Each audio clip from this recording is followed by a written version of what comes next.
Very good Sunday morning. I'm Big Race Jim. It's a little chilly down here in Central Texas. I've got my shortbet coffee. I'm watching replays through AmWager. Shout out Shortbet Coffee. Shout out AmWager for helping us put on Sunday morning coffee only on Past the Wire TV. A pretty decent day yesterday on the way to the Kentucky Derby. I have some pretty strong opinions about the Risen Star and what we saw yesterday.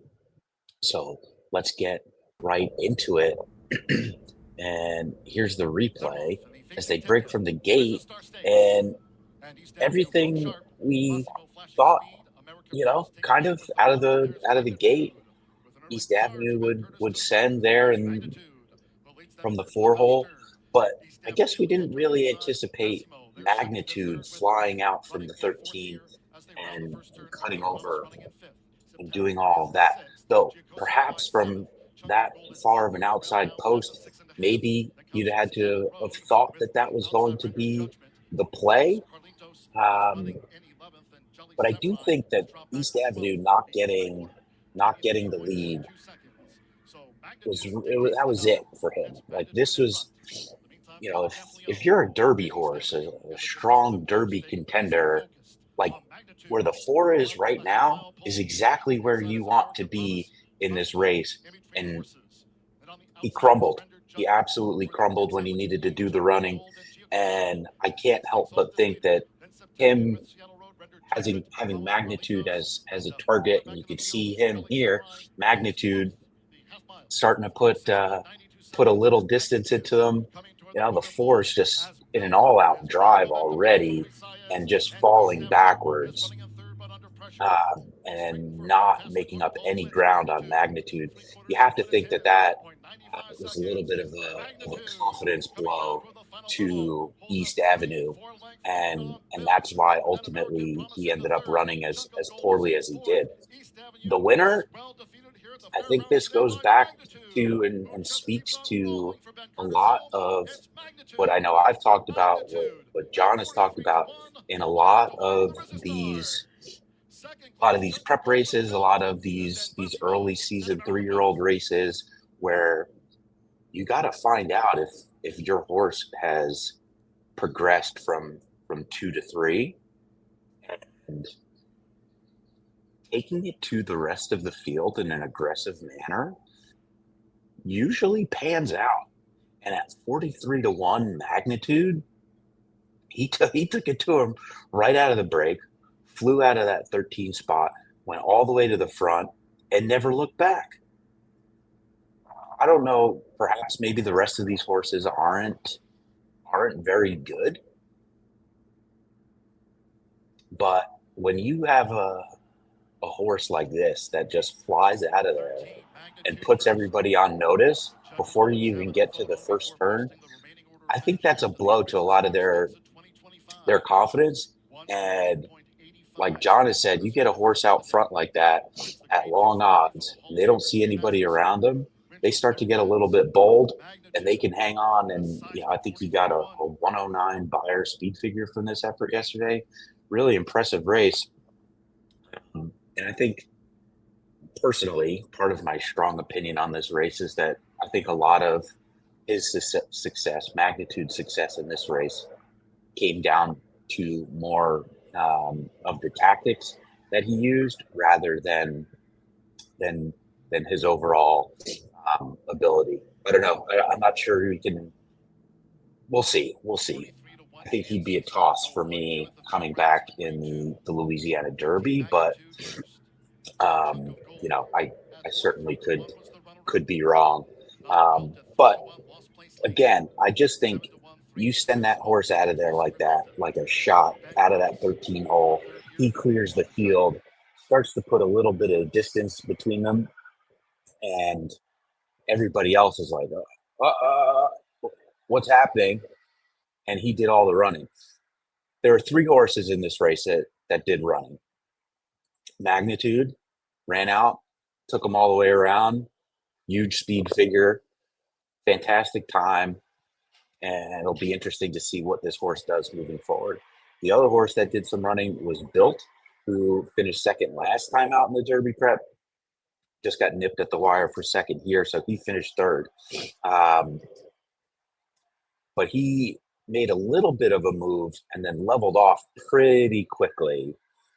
So I don't know what to necessarily make of that. Perhaps with a little bit more seasoning, a little bit more conditioning, he can progress and make a little bit of a move forward. But even so, like you're getting caught by another 43-1 shot. I don't know. I don't know that he did a little running, but he leveled off a little bit too quickly for me and my liking moving forward. And then the third horse that did some running was East Avenue, but he was running backwards. And I don't know what the future holds for that horse. Maybe he just didn't like the track, but I can't help but think, based on his other races that we've seen, I can't help but think that that horse needs to be out front, be alone, and be able to have things his own way. Because when he needed to do some running in that perfect stalking trip that you need to see from Derby horses, he couldn't do it. He just absolutely crumbled and faded to almost last. So um, he's not one that I'd be interested in moving forward. Magnitude, I think I'll take a wait and see approach with him. I don't know. He probably won't get any of my money in the Louisiana Derby moving forward, just because, like I said, I thought the tactics and an expertly ridden race, tactic wise, from Ben Curtis, I think propelled him more to that victory than his sheer raw talent. 43-1. You look back at some of his other races, and he never went right to the front like that. Which, again, two parts to that decision. I think from the 13 hole, you pretty much have to in a race at a mile and an eighth like that. But I also think that that was just taking advantage of the race dynamics and kind of knowing that these early season prep races, you're going to have horses pop up that showed a little bit of talent at 2, and they're going to make that decent progression to 3. And Steve Asmussen, Hall of Famer, most wins ever. You'd have to think that he saw the type of development that this horse had to put him in this spot, send him out to the front, and pretty much let him, I'll say run around, because he was pretty swift. I won't say he walked around there. He ran pretty good. So, but again, I think those two things, being forced to go from the 13 and knowing that your horse has progressed a little bit, you take the race to the rest of the field. You put East Avenue basically on his heels because he needs that lead. He wants to be out front. And when he saw Magnitude kind of clear him into that first turn, and he had no answer. So tactics, post position, Steve Asmussen, Hall of Famer, I think he knew exactly what he was doing, and I think that was the right move. So on to the Louisiana Derby for him. We'll see him back at the end of the month, or at the end of March 22nd, I believe, is the Louisiana Derby. One of the earliest final preps that we'll see. So let's see how that works out. But again, I love the tactics. I love seeing horses go out in the front like that and take the race to the competition.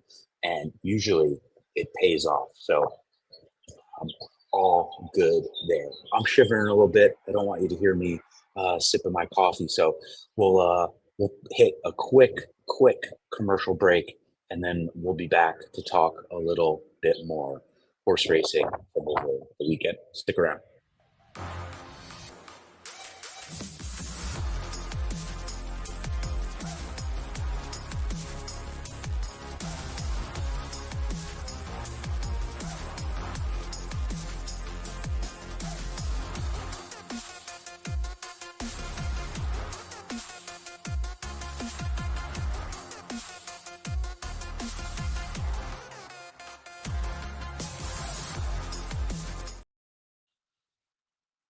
All right, we are back. Got a little bit, coffee's kind of room temperature now, but I'm freezing down here. Um, a couple other races going on yesterday, but I think what we've got going on at Past the Wire, is really a full court press of, full court press of content. We've got preview shows from John and Charles during the week, race lens from Equibase, a fantastic tool, and you couple that with a lot of the tools that Amwager gives you. We were looking at that replay there, and their search tool for replays. I just typed in magnitude, and all of his career races came up. So you don't need to know the date. You don't need to know the track. You don't need to know what race number. A lot of these platforms make you kind of fish around for that stuff, but here on Amwager, you just type in the name and all of their career races come up. And as I was looking at that, one other thing that stuck out to me with Magnitude is that was his seventh career race, which is kind of a lot. I thought kind of at this point in your 3-year-old season. So that probably played into it too. Probably a little bit more mature than a lot of the other competition. And again, Steve probably knew that. Obviously, knew that he'd taken a big jump over the last couple of weeks and months, and had him absolutely ready to go. But we can't overlook that seasoning and that conditioning, especially this time of year in these Derby preps, where we know every single year we see horses progress, pop up at these long odds and make a nice jump forward, and have a decent win. So shout out to Amwager for that search tool on those replays, making it super easy to find horses that we're looking for. And as we go through the next couple of months, that'll that'll certainly help. But again, preview shows during the week. Charles Trent, John Stetton has previews of a bunch of these Derby prep races throughout the week. You've got John's tracking trips, which every weekend, I think yesterday there was maybe a dozen horses in there to keep an extra eye on. A bunch of them ran rather well. So if you're not part of tracking trips, I think you should probably think about joining, especially as we go through the Derby preps and uh, into the Kentucky Derby. The other thing too, Geo, he's got his full card deep dive analysis on the website, which you're not going to find a more thorough product for your Saturdays of racing than that. Which, you know, if you like information, if you like to read and you want to know everything there is to know about the way a race is going to set up, which horses he thinks is going to come first, second, third, fourth, fifth, sixth, seventh, eighth, ninth, and 10th, then check that out every single Saturday on pastthewire.com. I think as we look again through these next couple of weeks, the Derby preps will start to become worth more and more points. We'll start to see, horses that we haven't seen for a little bit start to make their return. I don't know that we've necessarily seen anybody that has kind of separated themselves from the rest of the contenders at this point. I mean, Magnitude, probably one of the more impressive 3-year-olds that we've seen so far this year.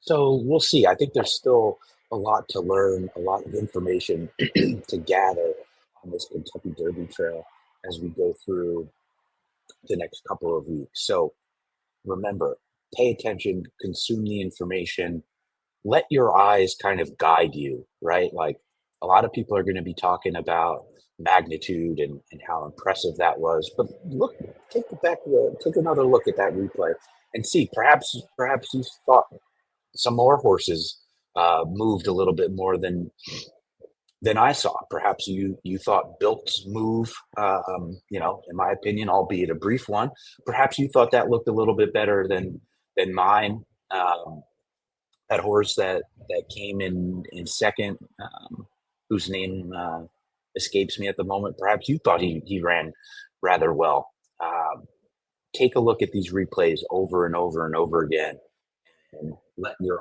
eyes kind of guide you and make your own conclusions.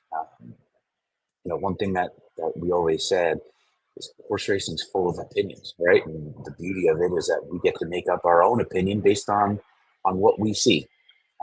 So I thought Magnitude was pretty impressive. Probably won't trust him moving forward for the reasons I outlined earlier.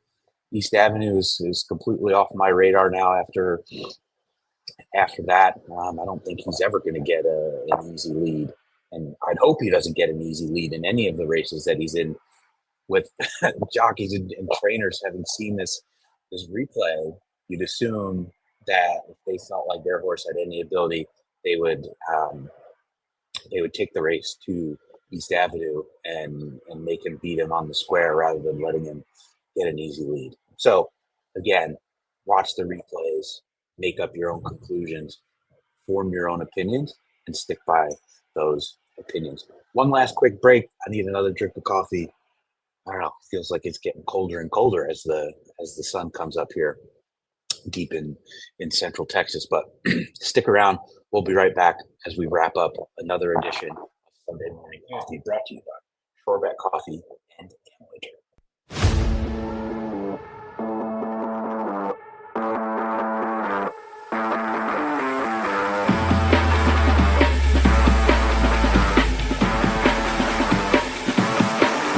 Go.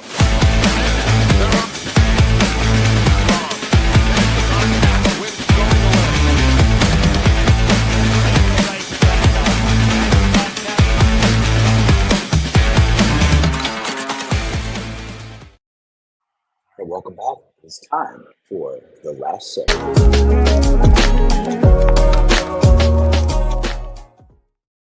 All right, so if you didn't catch last week, this last segment is just kind of where I opine on whatever's going on in the racing industry. And I guess what's kind of struck me over the last couple of weeks, again, I had somebody reach out on Twitter asking me what the status was of Naira Bets taking over the, we'll call it the main ADW license in in New Jersey, and then being able to farm out some other licenses to a lot of the other platforms that were willing to pay the fee. And we're still kind of waiting. I was having these conversations really around this time last year was when I first heard that Naira was going to take over that main license from Betfair TVG and be able to open the market. Essentially, I even wrote an article for it for an online publication over the summer, and I'm talking to a lot of reliable, trusted sources with knowledge of how these conversations were progressing. And I was told initially it'd be coming in July. Then I was told maybe the fall. Then I was told maybe the end of the year. And somebody reached out on Twitter the other day, maybe a week or two ago, and was like, "Jim, what's happening with this? Have you heard?"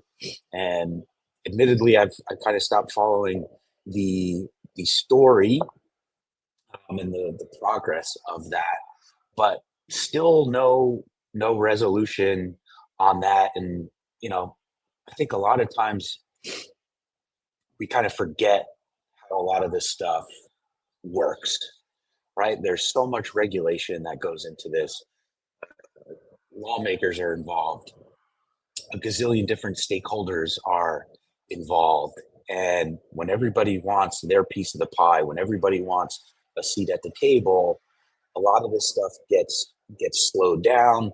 There's a lot of red tape. There's a lot of bureaucracy that needs to take place, especially in these states with, I'll call it heavy gaming presence like New Jersey. A lot of red tape that needs to get cut, a lot of regulations that need to get ironed out, a lot of licensing agreements, a lot of conversations that need to happen. So, am I surprised that it's taken this long and that July turned into the fall, turned into the end of the year, turned into, you know, February, March, and we still haven't heard? No, I'm not surprised. It's a little frustrating for the people who want a different option in New Jersey, for sure. Um, it's probably a little bit disappointing for the state legislature, the governor, and the state budget coffers in New Jersey. Not that ADW fees are an exorbitant amount of money. They're not generating the amount of revenue to states like let's say sports betting is or casino gambling is for sure. But it's still a